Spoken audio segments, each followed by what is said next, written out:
علماء لیکلي دي چې د یو بادشاه زوی پیدا شو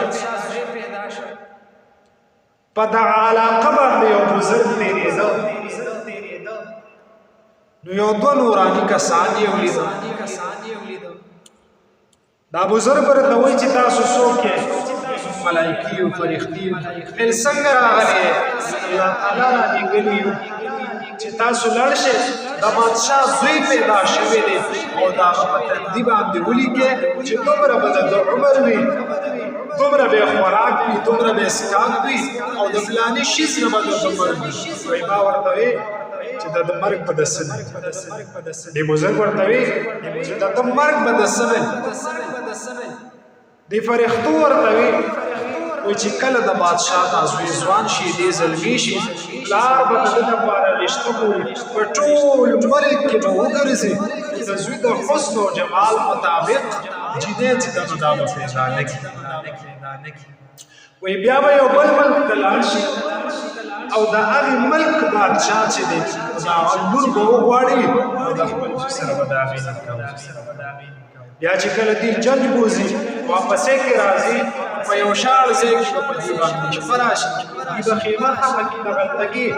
د بادشاه دا زوی او د ده دا بیبي دا به په دې خیمه کې دننه ناستي په دې دوران کې به زمري راشي او د بادشاه دا زوی به وخوري د ده نه به د ده مني په دې کې وخت تېرېده چې کله د بادشاه دا زوی ځوان شو زلمی شو پلار یې وګرځېده د ده د حسن او جمال مطابق جینۍ په ټول ملک پیدا نه کړه بیا بل ملک ته لاړ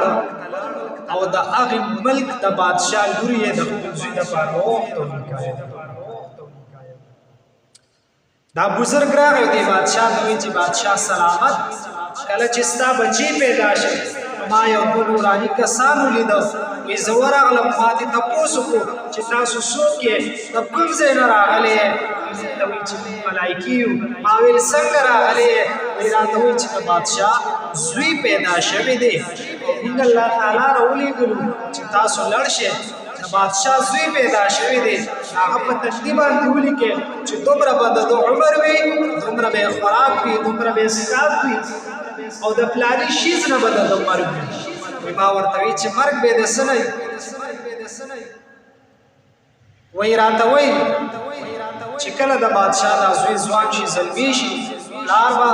د ده دپاره رشته ګوري په ټول ملک به د ده دپاره جینۍ پیدا نه کړي بل ملک ته به لاړ شي د هغې ملک د بادشاه لور به د خپل زوی سره د خپل زوی له وغواړي او د خپل زوی سره به یې نکاح وکړي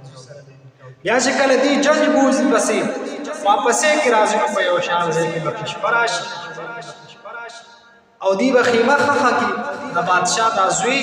او د ده دا بیبي به په دې خیمه کې ناست دي په دې دوران کې به زمري راشي بادشاه او ستا دا زوی به وایي دا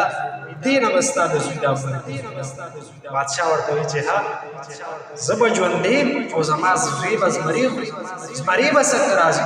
زما سره چې دا دومره بوج دی به هر حال خو د بادشاه سره په زړه کې شک پیدا شي چې کله دی جنګ بوتلې جینۍ پسې تله او واپسې که راتله نو واقعي باندې شپه راغله بادشاه ټول فوج راووت فوج ته وایي چې ګورې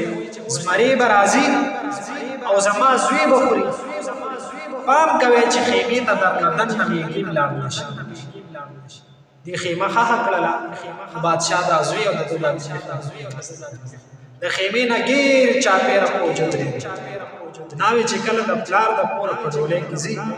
د ځان سره څوک شیز وړي ناوې د ځان سره الوار د بادشاه دا زوی دا ښځه او خاوند په خیمه کې ناست دي الوا خوري کله چې دی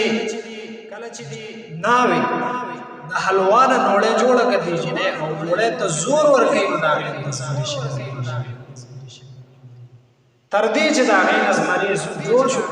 او د بادشاه دا زوی یو او تاسو وایو که نه په حلوا کې ورتازګۍ جوړ شو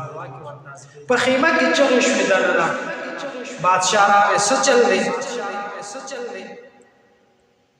څه چل دی بادشاه زوی دی زمري وخوړ اوجه راوخته ګوره تاسو تبا تاسو دننه د جنګي